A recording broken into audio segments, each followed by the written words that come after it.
D'entrée de jeu, je vous informe que je ne suis pas sociologue et je ne suis pas une chercheuse de grand talent non plus. C'est vraiment aujourd'hui à titre de présidente de la Fédération des CDR que je suis ici, bien sûr, mais aussi à titre de citoyenne engagée. Je dirais que je suis peut-être un tantinet idéaliste parce que j'espère un avenir meilleur pour moi, bien sûr, mais pour mes descendants aussi. Et c'est vraiment à ce titre-là que je vais m'adresser à vous. Les réflexions que je vous partagerai, elles ne me viennent pas parce que je suis quelqu'un qui a réfléchi énormément. Là. Je ne suis pas une chercheuse, je vous l'ai dit, mais je lis beaucoup. J'ai entendu aussi beaucoup de conférences et j'ai la chance et l'occasion de rencontrer des personnes qui m'aident à réfléchir et à cheminer. Et aussi, c'est dû à mon expérience et à mes engagements. Oui, dans le monde agricole, dans le monde communautaire, mais surtout depuis quelques années dans le monde coopératif. Je dirais même depuis plusieurs années parce que ça fait au-delà de 20 ans que je travaille dans le monde coopératif. Alors, vous le savez, notre vie de tous les jours, elle a énormément changé ces dernières décennies. L'ère des nouvelles technologies, les nombreuses technologies supposément qui devraient nous simplifier la vie, qui facilitent les communications, les échanges commerciaux, l'information qui nous arrive de partout dans le monde et ça de façon instantanée. On n'a qu'à voir comment s'organise une manifestation maintenant, n'est-ce pas? Les gens ne se parlent plus au téléphone, n'ont plus besoin de communiquer d'autre façon que d'envoyer un tweet, un Facebook, un ci, un ça, et instantanément, tout le monde est au courant. La facilité de crédit aussi qu'on a maintenant, qui n'était pas le cas quand moi j'étais jeune et puis que quelques-uns d'entre vous aussi. La capacité de se promener physiquement, bien sûr, à travers le monde, mais virtuellement aussi. Tout ça, ça fait en sorte que maintenant, il faut aborder les problématiques. Mon Dieu, j'ai de la misère. Il va mettre mes feuilles là. Il faut aborder les problématiques sous un angle beaucoup plus large. Avant, on disait que nos actions locales, elles avaient un impact local ou, à tout le moins, régional. Aujourd'hui, on parle de défis et d'enjeux qui sont de nature mondiale. Mais ce qu'on constate de plus en plus, c'est que ces grands enjeux-là, ces défis-là mondiaux, ils ne se passent pas qu'ailleurs. Ils ont aussi un impact, ils font écho dans nos régions, dans chacune de nos régions. Alors, il faut s'y attarder, il faut comprendre ce qui se passe. Vous l'avez vu dans les médias, je pense que c'est en l'automne dernier, les calculs de l'Organisation des Nations Unies ont dit qu'on passait le cap de 7 milliards d'humains sur la Terre. 7 milliards. En 1800, combien il y avait de population? Il y a un peu plus de 200 ans. Oui, c'est ça, les sacétates vous aident. Mais vous voyez, on était 1 milliard. Alors, en 200 ans, la population du monde a multiplié par 7. C'est énorme. Cette population-là, elle s'est déplacée aussi. Elle s'est déplacée dans les villes. De 2% qu'elle était, on est maintenant 50% de la population qui vit dans les villes. Dans la même période, l'espérance de vie moyenne est passée, imaginez, de 35 à 78 ans. On a également augmenté la production agricole, puis moi je vous parle d'agriculture parce que j'en viens. On l'a augmenté de 10 fois. Et malgré ça, on dit que c'est loin d'être suffisant pour nourrir la planète actuellement. Alors ici et ailleurs, on vit dans un monde de surconsommation. Surconsommation de toute nature. Pourtant, alors qu'on consomme allègrement, on n'a jamais entendu parler autant de pauvreté. On parle de crise alimentaire, on parle de perte d'emploi, on parle de problèmes environnementaux, de catastrophes naturelles. Il y a quelque chose qui ne fonctionne pas. Ce 7 milliardième humain sur Terre, il a une chance sur 4 de grandir dans une région qui manque d'eau potable. Une chance sur 5 de naître dans une famille vivant avec moins de 2 $ par jour. Est-ce que cet écart dans le partage de la richesse, cette explosion démographique, cette surconsommation et tout ce qui en découle, est-ce que ça a des conséquences chez nous, au Québec? Ici même, dans la région, sur la Côte-Nord? Et ça, c'est sans parler du modèle capitaliste qui régit notre société. Tout tourne autour du rendement et de la productivité. Madame Simard vous l'a mentionné, hein, les états financiers des compagnies cotées en bourse au trimestre, c'est extrêmement important parce que l'actionnaire, ce qu'il veut voir, c'est son action qui prend de la valeur. Alors, le progrès économique, il faudrait qu'il soit illimité, mais dans un monde de ressources limitées. On voit bien que c'est un non-sens. On vit dans une société insouciante qui continue de consommer aveuglément, même quand tout s'écroule autour d'elle. On est en crise. Je pense qu'on est en crise, puis je ne suis pas la seule à le dire. Il y a une crise de la dette en Europe exponentielle. Il y a une révolte sociale dans les pays arabes. Avec tout ce qui se passe au Québec, on se demande, on l'appelle le printemps érable, mais ça finit que peut-être qu'on n'est pas si loin de la même crise qui se passe ailleurs. La crise financière aux États-Unis qui n'en finit plus de finir. Et ailleurs dans le monde, toute la volatilité sur les marchés financiers, il y a des crises de toute nature à peu près partout. La crise de l'emploi est peut-être un peu moins sentie ici au Québec. On a un taux de chômage qui est très bas encore actuellement, mais c'est impressionnant en Europe. J'ai une fille qui vit en France, mais qui travaille en Suisse. Là-bas, le manque d'emploi, là, c'est majeur. C'est majeur. En Espagne, on parle de 20% de la population active qui n'a pas d'emploi.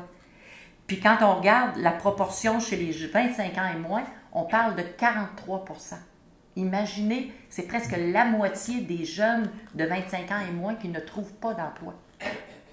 Puis ça ne cesse d'augmenter. Il y a de plus en plus de voix, évidemment, qui s'élèvent pour dire qu'on s'en va tout droit dans un mur. On s'en va dans un mur économique, on s'en va dans un mur social. Puis on ne fait pas grand-chose pour l'éviter. Il y a quelqu'un qui disait l'autre jour, une vraie récession, ça serait peut-être bénéfique finalement. Ça serait peut-être une bonne nouvelle. Je suis restée un peu saisie. Ben, il dit, ça nous forcerait peut-être à changer nos habitudes. J'ai dit, ah, vu comme ça, c'est peut-être pas si faux que ça. Quand la guerre est arrivée, je me souviens d'avoir entendu mes parents raconter comment ils avaient été obligés de faire des choix parce que la vie n'était pas comme avant. Alors peut-être qu'une vraie récession profonde, ça nous réveillerait peut-être. Parce que, puis je ne sais pas si vous serez d'accord, on dirait qu'on ne sait pas ce qu'on vit au moment où on le vit. Les gens n'y croient pas. On n'y croit pas qu'il y a une récession. On n'y croit pas qu'il y a une crise. Alors, on continue de vivre comme si de rien n'était. Alors, quand ça arrive, on ne s'y prépare pas. Alors, quand ça arrive, évidemment, on est surpris. Cette crise-là qu'on vit actuellement, il y a plusieurs penseurs qui disent qu'elle se préparait depuis plus de 20 ans. C'est pas hier, là. Et cette crise-là, elle est basée sur la façon dont on fait les affaires maintenant. Elle est basée sur la surconsommation, le surendettement et une croissance infinie. La bourse, on ne s'attend jamais que ça va baisser. Il faudrait toujours que ce soit en pente ascendante. C'est impossible. Cette crise-là, ça met en relief l'effet du capitalisme à travers la spéculation, la course au rendement trimestriel, je n'ai parlé tantôt, la productivité à outrance, la logique du plus grand profit, et tout ça, souvent, sans égard au développement durable ou, pire, aux individus. On vit dans les excès. Et ces excès-là ont des impacts, bien sûr, sur l'économie, mais encore bien plus grave, sur les personnes et sur nous-mêmes. Je lisais dernièrement un article avec lequel j'étais pas mal en accord. Ça disait que le capitalisme, c'est pas mauvais en soi. Faut pas nécessairement l'abolir, mais il faut l'encadrer. L'encadrer différemment en redécouvrant les valeurs fondamentales comme la famille, la discipline, la patience. La patience. Aujourd'hui, nos enfants n'ont plus de patience, mais nous non plus, on n'a plus de patience. On veut des rendements, on veut des choses, on va l'acheter parce qu'on n'attend pas pour avoir les choses. On n'a plus de patience. Ça, ce sont des valeurs qui nous amènent à penser à long terme, pas seulement maintenant, aujourd'hui. Ça nous apprend aussi à relativiser nos désirs au profit de vraies assises d'un authentique développement durable. L'astronome et écologiste bien connu Hubert Reeves, que plusieurs vous connaissez, soulignait que si on ne change pas radicalement nos habitudes, nous disparaîtrons, et ça pourrait arriver d'ici quelques décennies. C'est inquiétant. Cette crise-là des dettes nationales, cette explosion démographique, cette surconsommation, tous les problèmes environnementaux que ça occasionne, je vous dirais, la liste des symptômes d'une crise grave, ils sont extrêmement présents. Y aurait-il urgence d'agir? Notre planète est-elle en danger? Sommes-nous en danger? Sans vouloir être alarmiste, là, plusieurs pensent que le volcan, là, il a explosé en 2008. Et après un semblant de reprise, là, alors que tout le monde semblait nous dire « Ah, la crise, c'est derrière nous », moi, je pense qu'il est encore en éruption, le fameux volcan. Cette crise financière-là, ça a mis en relief l'état d'urgence dans lequel nous nous situons, l'urgence de changer de modèle et de réfléchir ensemble à des solutions. Des solutions qui ne sont pas uniquement financières ou économiques, mais aussi des solutions qui ont une nature sociale. Le modèle coopératif, est-ce qu'il ne serait pas bien positionné pour être au cœur de ces pistes de solutions-là? Est-ce qu'il n'allie pas justement les valeurs économiques et sociales? Madame Simard vous l'a mentionné tout à l'heure. Rappelons-nous qu'une coopérative regroupe des personnes ou des sociétés qui ont des besoins économiques, sociaux ou culturels communs, puis ils font tout simplement s'associer pour les satisfaire. Puis, je répète certains éléments que Mme Simard a dit, mais je pense qu'ils sont importants. Il faut bien comprendre qu'une coopérative, ça doit adhérer à certains principes, dont le pouvoir démocratique exercé par les membres, l'éducation, l'engagement envers le milieu.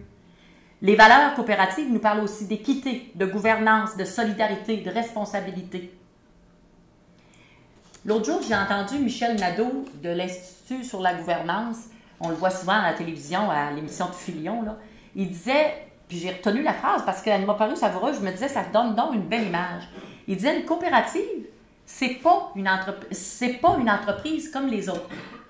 Mais comme les autres, c'est une entreprise. Puis, quand on y pense, une coopérative, ça agit sur les mêmes marchés. Ça a la même concurrence, les mêmes enjeux qu'une entreprise régulière. Mais sa finalité et son fonctionnement sont différents parce que c'est axé plus sur les gens que sur les profits. C'est une réponse aux besoins de ses membres. Alors, puis en plus, c'est les membres qui décident. La gouvernance est extrêmement importante. Alors oui, c'est une entreprise économique, mais ce n'est pas juste une entreprise économique. Bon, je m'emballe un peu quand je parle de coopération parce qu'il y a des fois, j'ai l'impression que c'est ce que je mange le matin, puis le midi, puis le soir, là. Mais mon rôle aujourd'hui, ce n'est pas de vous vendre la formule coopérative à tout prix. Mais je trouvais intéressant de souligner qu'en plus de l'avantage de conjuguer, je dirais, des valeurs économiques et sociales, bien, les règles de fonctionnement des entreprises coopératives, elles font en sorte qu'elles affichent une plus grande pérennité, on en a parlé tantôt, 2 fois plus de taux de survie que chez l'entreprise ordinaire. Alors, c'est pas rien, là. Fait qu'il y a une raison à ça. Ces caractéristiques-là en font, je pense, un véhicule idéal pour mettre en action des pistes de sortie de crise. Aujourd'hui, vous allez prendre un temps d'arrêt. Vous êtes, je ne sais pas combien de personnes, 40, 50 personnes, que vous allez ensemble réfléchir et discuter de pistes de solutions. La question qui vous est posée, c'est quelle contribution ou réponse les coopératives ou mutuelles pourraient-elles apporter aux défis et les enjeux de votre région et de la société en général? C'est une grande question, mais on va essayer de la ramener à un niveau qui va être digestible. Alors moi, je vais vous présenter brièvement quelques enjeux qui probablement vont être abordés aujourd'hui ou qui vont à tout le moins transparaître là, dans votre réflexion. D'abord, la démocratisation de l'économie.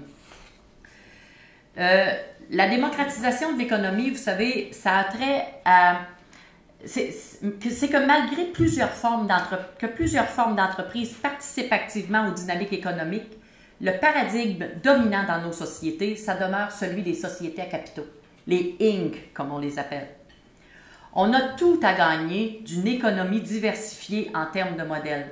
Mme Simard en a parlé tantôt aussi, où le pouvoir démocratique des individus est présent. En septembre 2010, après la conférence internationale qui a été organisée par le CQCM, dont Mme Simard vous a parlé tout à l'heure, cette conférence-là a porté sur le développement d'un projet de société où les coopératives pourraient mieux trouver leur place. L'un des conférenciers invités, qui était Felice Scalvini, qui est vice-président de l'Alliance coopérative internationale, c'est quand même une sommité en matière de coopérative, il a souligné, lui, que les sociétés qui s'en tirent le mieux en situation de crise sont celles où l'on retrouve une plus grande diversité de modèles d'affaires. Il faut des entreprises privées, il faut des entreprises publiques, mais il faut aussi des entreprises collectives. Et ça, c'est là que s'inscrivent les coopératives. Et il parlait de biodiversité entrepreneuriale. Je pense que ça, c'est une nouvelle expression là, qui n'était pas dans le dictionnaire, mais qui va devoir être inscrite dorénavant. La démocratisation de l'économie, c'est donc travailler dès maintenant à diversifier davantage les modèles d'entreprise. Dans votre région, là, il y a plusieurs secteurs d'activité qui sont présents. Le secteur forestier est extrêmement présent, le secteur minier, la pêche, toutes les activités portuaires qui sont autour de ça. Là, on parle maintenant du plan Nord. Je veux dire, il y a une multitude de secteurs à développer en formule coopérative. Vous avez un beau rayonnement coopératif actuellement. Mme Simard en a ciblé plusieurs, mais il y a encore beaucoup de potentiel. Parce que dans ces grands secteurs-là, les coopératives, est-ce qu'elles ont leur part de marché? Est-ce qu'elles l'ont réellement?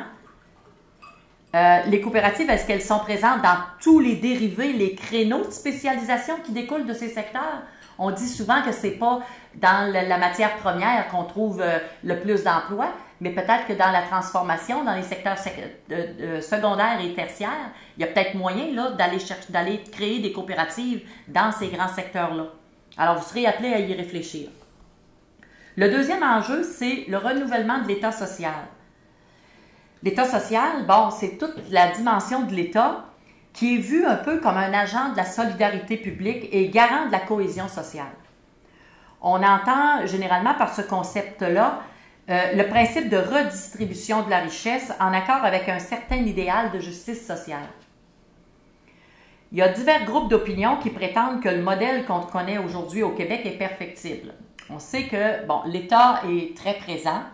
On reconnaît qu'il doit être présent dans les secteurs de l'économie, mais est-ce que la façon dont il le fait présentement est optimale?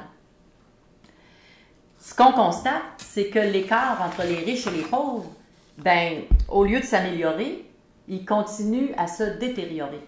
Le fossé, il est en élargissement et non pas en rapprochement. La classe moyenne, actuellement, on ne sait plus si elle va exister encore dans quelques années. Là. Il va y avoir les riches et les pauvres, puis dans le milieu, il n'y a comme plus personne. Alors, la situation, elle est préoccupante. L'inquiétude, elle est présente partout à travers le monde. Alors, comment peut-on parvenir à définir un nouveau pacte d'État social où les coopératives vont être davantage mises à contribution en réponse aux besoins des membres et des collectivités? Les entreprises collectives, coopératives ou autres, représentent des alternatives viables pour les communautés locales et régionales pour maintenir des populations dans les territoires, soutenir les personnes en perte d'autonomie, fournir des services aux familles, répondre aux besoins en santé, inventer des nouvelles formes d'éducation qui est plus stimulante, soutenir les salariés et combien d'autres. Combien de services ne sont pas encore exploités en coopérative? On l'a vu, il y en a dans le milieu du tourisme. J'en parlais tout à l'heure avec les gens de l'île d'Anticosti. Il y a des gens dans la forêt avec Boissaco, la coop de Haute-Côtière, Nord-Côtière, la Nord-Côtière. Donc, il y a des secteurs qui sont exploités, mais il y a encore tellement à faire. Il faut absolument ne pas attendre que l'État comble ces lacunes-là, mais il faut mettre la main à la pâte. Il faut être créatif. Un autre enjeu touchera aussi le développement solidaire des communautés. Il faut se questionner sur l'importance de mettre en place des initiatives qui vont favoriser la création et le partage de la richesse. On le dit, malgré l'importance du rôle de l'État, les communautés et les individus qui forment ces communautés-là, elles ont une part de responsabilité à prendre. Des initiatives reposent sur une participation des citoyens et un respect de leur milieu. La mobilisation des individus et des collectivités, c'est ça qui est au cœur de ce développement solidaire-là. On le voit, la mobilisation des gens, comment c'est fort. Vous avez tous un exemple en tête. Je n'ai pas besoin de carré rouge pour que vous l'ayez, j'en suis certaine. Mais cette mobilisation-là, quand elle est positive, elle peut donner lieu à des initiatives extrêmement innovatrices, adaptées aux besoins et aux réalités aussi des communautés. Qui connaît mieux votre milieu, votre population, vos besoins? Qui les connaît mieux que vous? C'est pas quelqu'un qui va partir de Toronto puis qui va venir à Bécomo vous dire quoi faire. Ça marche pas. Il faut que ici, ensemble, vous regardiez votre situation, vous identifiez ces enjeux-là et qu'ensemble, après ça, avec l'aide de tout le support qui existe autour, la CDR est là pour le support pour la mise sur pied de nouvelles coopératives, mais il faut qu'ensemble, vous répondiez à ces enjeux-là. Ça, c'est ce qu'on appelle une vraie prise en charge citoyenne. Finalement, le dernier enjeu dont je veux vous parler, c'est celui relatif à une identité coopérative forte et ouverte. Comment mieux faire connaître le potentiel qu'offrent les coopératives? Bon, il y a de très beaux exemples et des beaux succès dans votre région comme dans toutes les régions du Québec. Et on sait qu'elles sont bien implantées puis elles font une différence dans le secteur d'activité. Bon, si Desjardins n'étaient pas présents dans la région, si les mutuelles n'étaient pas présentes, s'il n'y avait pas de coop d'alimentation, s'il n'y avait pas de coop forestière, bon, le milieu, le tissu économique de la région, il serait différent, il ne serait pas pareil. Mais il y a sûrement moyen de faire encore plus. Comment permettre le plein rayonnement dans la société? Vous savez, on passe des fois des gens en entrevue, on lui demande « Est-ce que tu es membre d'une coopérative? » Les gens disent « Non. » Ah non, j'ai dit, tu n'as pas de compte chez Desjardins? Ah ben oui, j'ai un compte chez Desjardins. Est-ce que tu n'as pas un magasin coop dans ton village? Est-ce que tu fais ton épicerie? Ben oui, je fais mon épicerie là. Alors, des fois, on découvre que les gens sont membres de 4-5 coopératives, mais quand on pose la question, on dirait qu'ils ne réalisent pas qu'ils sont membres de ces coopératives-là. Alors, il faut faire connaître les coopératives et, je dirais, apprécier l'apport économique qu'ils apportent. Alors, comment faire reconnaître encore davantage cet apport économique-là, social des coopératives et mutuelles auprès des décideurs afin de voir émerger des projets?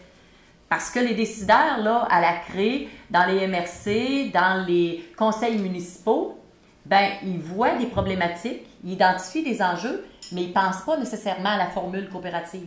Alors, il faut faire cette promotion-là, il faut aller se positionner auprès de ces acteurs-là pour qu'ils considèrent la formule coopérative. Bon, je le disais d'entrée de jeu, la formule coopérative représente une alternative à prendre en compte pour faire face au paradigme dominant du capitalisme. C'est une des réponses à l'état d'urgence devant lequel on se trouve actuellement. En guise de conclusion, je vous dirais que je suis convaincue que les pistes de solutions aux nombreuses crises qui nous assaillent passent par une prise en charge des régions et des citoyens eux-mêmes. Il ne faut pas sous-estimer la force et le potentiel de citoyens mobilisés pour la réussite d'un projet. Pour œuvrer dans le développement territorial depuis plusieurs années, j'en ai été témoin à plusieurs reprises. Ensemble, vous savez, les gens déplacent parfois des montagnes. Ici, c'est des montagnes de roc, là, mais si vous vous mettez tous ensemble, je vous le dis, vous allez faire un grand bout de chemin. Collectivement, vous avez la clé. La clé est le pouvoir de prendre en charge le futur de votre région.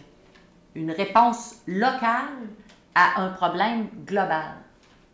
Le capitalisme tel qu'on le connaît actuellement, ça ne peut plus durer. Le statu quo, là, il ne peut plus continuer comme ça.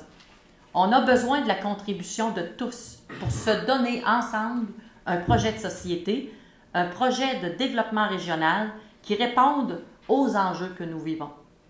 Il faut exercer une démocratie agissante. Je n'ai pas la prétention de vous dire que la formule coopérative, c'est une réponse à tous les problèmes, que c'est une solution miracle, mais c'est à tout le moins une solution à considérer, une alternative. En novembre dernier, j'ai eu la chance d'être présente au lancement de la stratégie québécoise de l'entrepreneuriat. Le gouvernement reconnaît dans cette stratégie-là tout le potentiel de la formule coopérative, notamment dans la relève d'entreprise, et Mme Simard en a fait mention tout à l'heure. Alors, on est fiers qu'au moins le gouvernement prenne de plus en plus conscience du potentiel de la formule coopérative. Donc, les possibilités sont là. Il reste maintenant à voir ce que collectivement, on va faire avec. J'espère, je vous souhaite que ce forum constitue un réel point de départ pour l'émergence d'actions et de beaux projets concrets et que ce ne soit pas juste un beau dîner ensemble et une belle activité de réseautage et d'échange. Alors, 2012 est là. Utilisons cette année internationale des coopératives comme tremplin pour la mise en place de projets coopératifs partout au Québec. On va faire exploser la formule coopérative. Des fois, j'ai l'impression que notre univers, il est peut-être trop pensé et pas assez rêvé. Alphonse Desjardins, quand il était assis dans sa cuisine à réfléchir, il rêvait. Aujourd'hui, on a le résultat d'un rêve. Peut-être que si on rêve tout ensemble de quelque chose de meilleur pour la Côte-Nord, il y a quelque chose qui va arriver et dans peut-être un autre 100 ans, il y aura des gens qui viendront célébrer ce qu'aujourd'hui même on aura rêvé. Alors, osons rêver, osons agir et bâtissons ensemble un monde meilleur. Merci beaucoup et une bonne journée.